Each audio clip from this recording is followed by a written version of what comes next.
Dear students, now I am going to solve these two problems given by you. दो problem हैं, दोनों refractive index पर depend करती हैं, रिफ्रैक्टिव इंडेक्स की हैं और दोनों ही अच्छी इंपॉर्टेंट प्रॉब्लम हैं. इनको हम करेंगे. मैं प्रॉब्लम पढ़ रहा हूँ. The length of vertical stick at the surface of A lake appears 12 centimetre. ठीक है, ये एक लेक है. ठीक है, क्या है, ये एक लेक है. तो ये लेक का मतलब वाटर है यहाँ पर. ठीक है, ये इंटरफेस है वाटर और एयर का. और ये ऊपर क्या चीज़ है, ये ऊपर एयर. ठीक है, यहाँ वाटर है और यहाँ एयर है. कह रहे हैं to a fish under water. एक मछली है जो कि पानी में है और ज़ाहिर है पानी में ही होगी. तो ये पानी में रहकर पानी की सतह के ऊपर एक स्टिक है, ऐसे किसी तरीके से खड़ी हुई है. और इस स्टिक को जब ये फिश देखती है तो इसको ये 12 सेंटीमीटर की नज़र आती है. फॉर एग्जाम्पल, इसका मतलब ये क्या है, ये हमें क्या दे रखा है, ये 12 centimetre basically size of the image दे रखा है. इसको इतनी नज़र आ रही है ये. ठीक है, ये पहली बात क्लियर होनी चाहिए. तो ये क्या चीज़ है, ये हाइट ऑफ इमेज है. ठीक है, हाइट ऑफ इमेज दे रखी है 12 centimetre. This is the question. This thing is given in the problem. If refractive index of water is 4/3, किसकी रिस्पेक्ट में ये नहीं दे रखा तो हम ये मानेंगे ये एयर की रिस्पेक्ट में दे रखा है. अगर एयर का रिफ्रैक्टिव इंडेक्स हम 1 मान लें तो refractive index of water with respect to air is 4/3. तो हमको जो म्यू दे रखा है, किस चीज़ का दे रखा है, म्यू ऑफ वाटर दे रखा है 4/3. एयर का रिफ्रैक्टिव इंडेक्स क्लोज टू 1 होता है, 1.00 समथिंग होता है, थोड़ा सा ही ज़्यादा होता है 1 से. तो हम 1 उसको मान सकते हैं without losing much accuracy. So refractive index of water is given as 4/3. What is the actual length of the stick above water surface, यानी height of the object. They are asking height of the object. Height of the object इनको पता करनी है. सिर्फ एक information दे रखी है, दो इंफॉर्मेशन दे रखी है, हाइट ऑफ द इमेज दे रखी है और रिफ्रैक्टिव इंडेक्स ऑफ वाटर दे रखा है. And refractive index of air it is assumed as 1. ठीक है, ये हम खुद से कर ले रहे हैं. आंसर दे रखे हैं 16 centimetre, 9 centimetre, 12 centimetre and 3 centimetre. These are the 4 answers. ठीक है, तो क्योंकि दो अलग अलग रिफ्रैक्टिव इंडेक्स में है, एक तो ऑब्जर्वर ज्यादा रिफ्रैक्ट डेंसर मीडियम के अंदर है और ऑब्जेक्ट रेयर मीडियम के अंदर है. इमेज का बन रही है, इमेज भी रेयर मीडियम इमेज भी रेयर मीडियम के अंदर ही बन रही है. इस तरह के केसेस में जहां ऑब्जेक्ट होगा, जिस मीडियम में ऑब्जेक्ट होगा, चाहे वो रेयर में हो चाहे डेंसर में हो, उसी मीडियम में इमेज भी बनेगी. और नेचुरल सी बात है कि अगर ऑब्जेक्ट रेयर मीडियम में है तो ऑब्जर्वर डेंसर में होगा, अगर ऑब्जेक्ट डेंसर में है तो अगर ऑब्जेक्ट डेंसर में है तो ऑब्जर्वर रेयर मीडियम में होगा. तो ये मछली जो है ये बेसिकली ऑब्जर्वर है. क्या चीज है ये, ऑब्जर्वर. और ये स्टिक जो मैंने शो कर रखी है ये क्या चीज है, ये ऑब्जेक्ट है.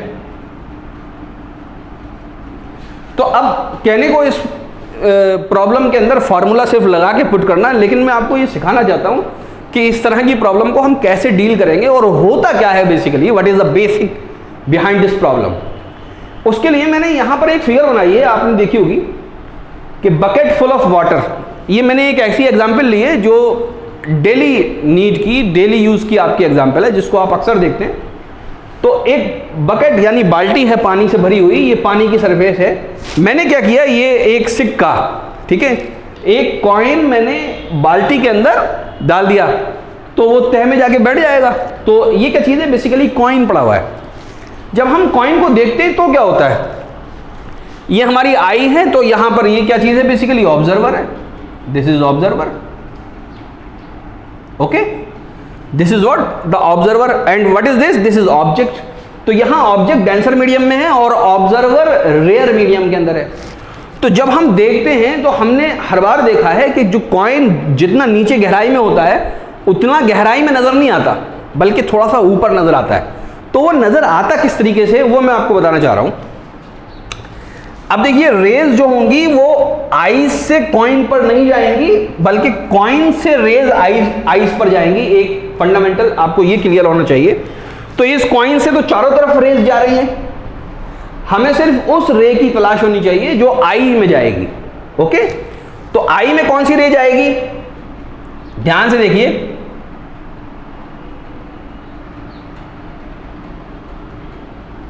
ये वाली रे ऐसे चलेगी, तो ये डेंसर मीडियम है, ये रेयर मीडियम है, यहां पर हम एक नॉर्मल लगा देंगे तो होगा क्या, फिर यहां से रे टर्न करेगी अवे टू द नॉर्मल और आई में चली जाएगी। ऐसे बात समझ में आ रही है?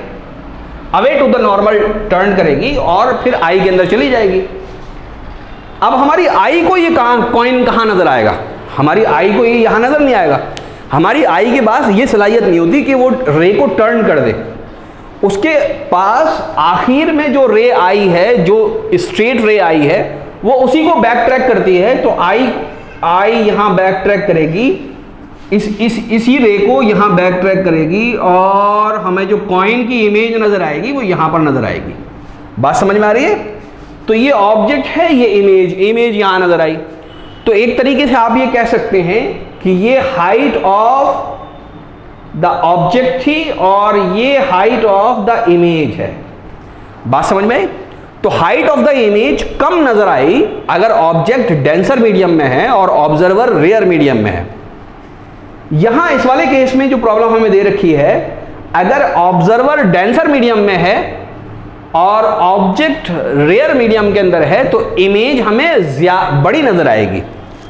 यहां इस वाले केस के मुकाबले में यहां उल्टा है। तो यहां ऑब्जेक्ट की जो हाइट थी वो ज्यादा थी, इमेज कम नजर आ रही थी क्योंकि डेंसर मीडियम में था ऑब्जेक्ट। यहां रेयर मीडियम में है ऑब्जेक्ट, तो इस वजह से यहां हाइट ज्यादा नजर आएगी। अब ये मछली है, ये मछली स्टिक को कैसे देखेगी जरा ये देखते हैं, फिर मैं आपको फॉर्मूला कैसे हम यूज करेंगे वो बताऊंगा।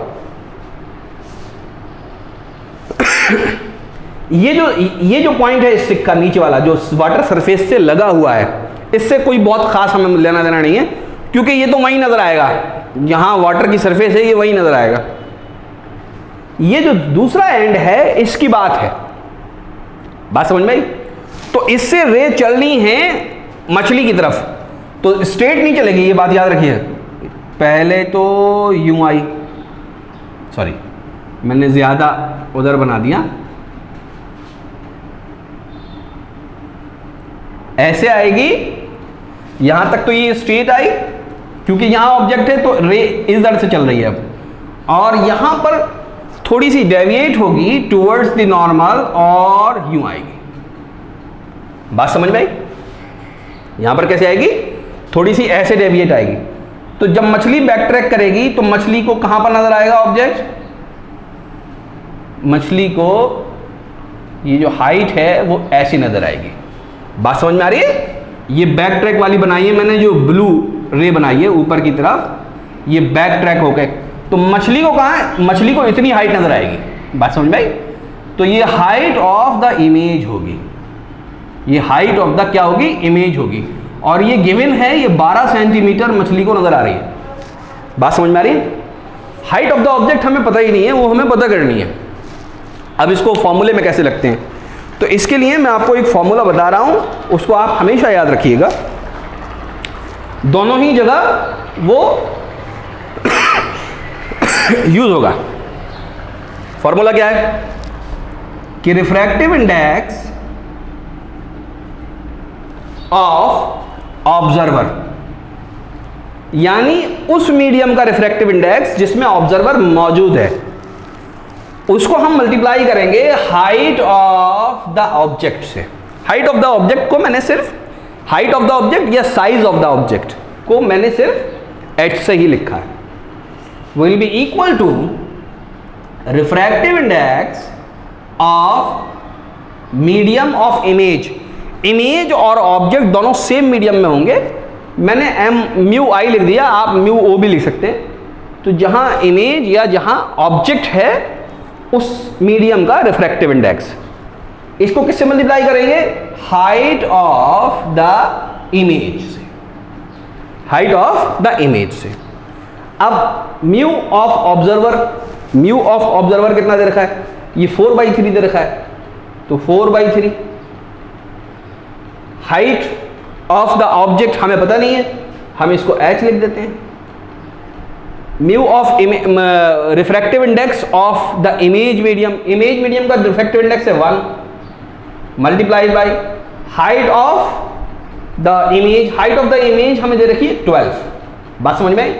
तो h किसके बराबर हो जाएगा, 12 into 3/4 is equal to 9 centimetre. यानी हाइट ऑफ द ऑब्जेक्ट जो है वो कम आया है यहां पर, जाहिर सी बात है क्योंकि रेयर मीडियम में है, तो ये हो जाएगा 9 centimetre.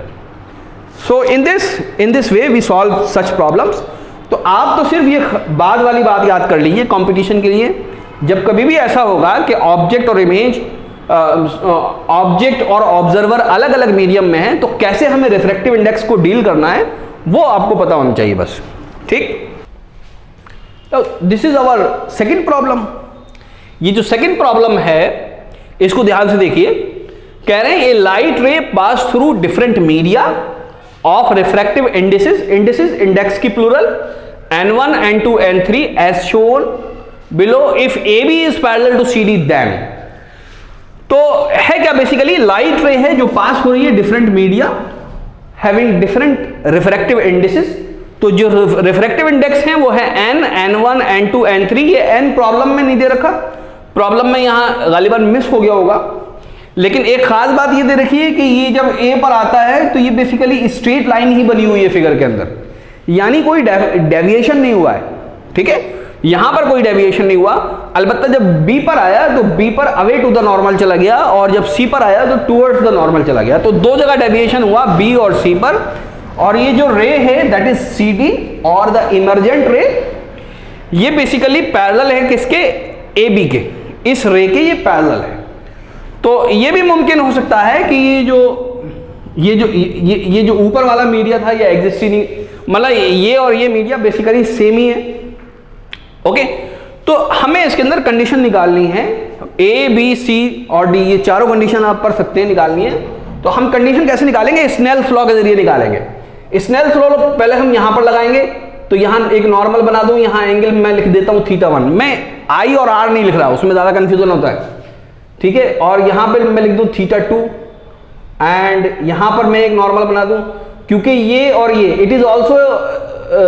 It should also be understood that ये जो डिफरेंट मीडिया के इंटरफेसेस होंगे ये भी पैरेलल होंगे, यानी ये लाइन इसके पैरेलल, ये लाइन इसके पैरेलल, ये लाइन, ये चारों लाइंस पैरेलल होंगी आपस में जब ये प्रॉब्लम हल होगी। ओके, तो अगर ये पैरेलल है तो ये θ2 है तो ये भी θ2 हो जाएगा, और ये एंगल θ1 θ3 होगा, θ3 ज्यादा होगा θ2 से। अब एक नॉर्मल हम यहां बना दें तो ये वाला एंगल कितना होगा, ये भी θ3 के बराबर होगा। किसके बराबर होगा, θ3 के बराबर होगा। अलबत्ता ये एंगल अलग होगा, ये θ4। तो हमारे पास चार एंगल हैं यहां पर और चार रिफ्रैक्टिव इंडिसेस हैं। तो हम स्नेल्स लॉ लगाते हैं। स्नेल्स लॉ कितनी जगह लगेगा, एक यहां लगेगा, एक यहां लगेगा, एक यहां लगेगा, 3 जगह स्नेल्स लॉ लगेगा। ठीक है, तीनों जगह लगाते हैं। तो सबसे पहले हम स्नेल्स लॉ लगाते हैं A पर। A पर स्नेल्स लॉ कैसे लगाएंगे, किसी भी जगह जब भी हम स्नेल्स लॉ लगाते हैं तो तरीका क्या होता है कि एक रे आई है और सपोज ये रे यूं चली गई। ठीक है, तो यहां पर ये θ1 है, यहां पर ये θ2 है, सपोज कहीं पर भी। इस मीडियम का रिफ्रैक्टिव इंडेक्स n1 है, इसका रिफ्रैक्टिव इंडेक्स n2 है।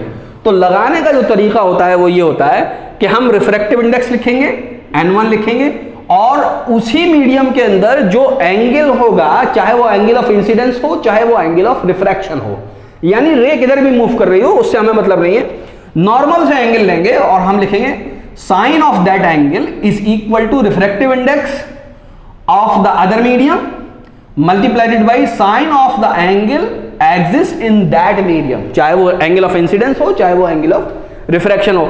इस तरह से हम स्नेल्स लॉ को लगाएंगे। तो सबसे पहले जब मैं A पर लगाता हूं तो ये पॉइंट यहां से शुरू हो रहा है। A पर जब लगाऊंगा तो मैं लिखूंगा n sin θ1 is equal to n1 sin theta 2, क्योंकि ए पर कोई डेविएशन नहीं हुआ, ये क्वेश्चन में तो नहीं कहा है लेकिन फिगर में ये स्ट्रेट लाइन बनी हुई है, क्योंकि ए पर कोई डेविएशन नहीं हुआ है तो हम ये लिखेंगे कि theta 1 is equal to theta 2। जब थीटा बराबर है तो इनका साइन भी बराबर होगा, sine theta 1 is equal to sine theta 2। जब ये वाली बात हो जाएगी तो n is equal to n1 आ जाएगा, ठीक है।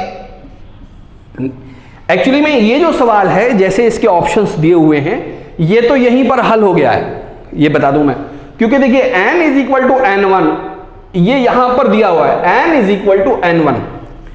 इसके अलावा कोई भी ऑप्शन ऐसा नहीं है जहां ऑल ऑफ दीज या नन ऑफ दीज हो, या n is equal to n1 कहीं और भी ट्रू हुआ हो, तो n is equal to n1 ये तो यहां पर हल हो गया है। इसके अलावा कोई ऑप्शन दिख नहीं रहा, तो ये ऑप्शन होना चाहिए, इसकी बहुत ज्यादा पॉसिबिलिटी है। अगर ये n3 के बराबर भी आ जाता है तो हम आगे सॉल्व करेंगे इसको। अब हम यहां पर स्नेल्स लॉ लगाते हैं b पर, ठीक है। b पर जब स्नेल्स लॉ लगाएंगे हम, तो ये कंडीशन नंबर हम 2 लिख देते हैं, तो हम लिखेंगे n1 sin theta 2, n1 sin theta 2 is equal to n2 sin theta 3, n2 sin theta 3। एक बात ये हो गई, ठीक है। नाउ अब हम कहां पर स्नेल्स लॉ लगाएंगे, अब हम c पर स्नेल्स लॉ लगाएंगे, तीसरी कंडीशन लिखेंगे, तो वहां होगा n2 sin theta 3 is equal to n3 sin theta 4। अब इस दूसरी और सेकंड कंडीशन को देखिए, यहां आ रहा है n2 sin थीटा 3, वो ही यहां पर था n2 sin थीटा 3, तो यानी मैं n1 sin थीटा 2 को n3 sin थीटा 4 लिख सकता हूं, इसको मैं लिख सकता हूं n3 sin थीटा 4, ठीक है। तो मेरे पास ये कंडीशन आ गई, n1 sin theta 2 is equal to n3 sin theta 4, ठीक है। अब देखिए ये लाइनें भी पैरेलल हैं आपस में, और ये जो CD लाइन है CD, ठीक है, इसको मैंने बैक ट्रैक किया, तो ये लाइन यानी ये वाली लाइन और ये वाली लाइन इमर्जेंट रे और इंसिडेंट रे भी पैरेलल है, बात समझ में, ये भी पैरेलल है। तो इससे क्या चीज रिवील होगी, थीटा 4 किसके बराबर हो जाएगा, थीटा 4 थीटा 2 के बराबर हो जाएगा, थीटा 4 किसके बराबर हो जाएगा, थीटा 2 के बराबर हो जाएगा। तो मैं यहां पर ये लिख सकता हूं n3 sin थीटा 2, ठीक है। थीटा 4 की जगह मैंने क्या लिख दिया, थीटा 2, और थीटा 1 भी लिख सकता हूं मैं, थीटा 2 लिख दिया। अब देखिए sin थीटा 2 और n1 ये किसके बराबर है, n sin थीटा 1 के बराबर है। बात समझ में, यहां से क्या चीज पता लग रही है, n किसके बराबर है, n1 के बराबर है, तो यहां से n1 को मैं रिप्लेस कर दूं n से, तो ये n1 और n3 ये तीनों बराबर हो जाएंगे, n3 n1 और n, तो कंडीशन क्या जाएगी, n is equal to n1, ये हम प्रूफ पहले कर चुके हैं, और n3 इज इक्वल टू, क्योंकि यहां भी sin थीटा 2 आ चुका है, यहां भी sin थीटा 2 आ चुका है, n1 किसके बराबर हो गया, n3 के बराबर हो गया, n3 के बराबर हो गया। तो हमारा जो आंसर है वो बेसिकली सी ही सही है। इस तरह के और भी क्वेश्चंस हैं जो कि थोड़े थोड़े डिफरेंस के साथ बना दिए गए हैं, और इस तरह के क्वेश्चन IIT में भी पूछे गए, ठीक है। तो इसको आप नोट कर लीजिए।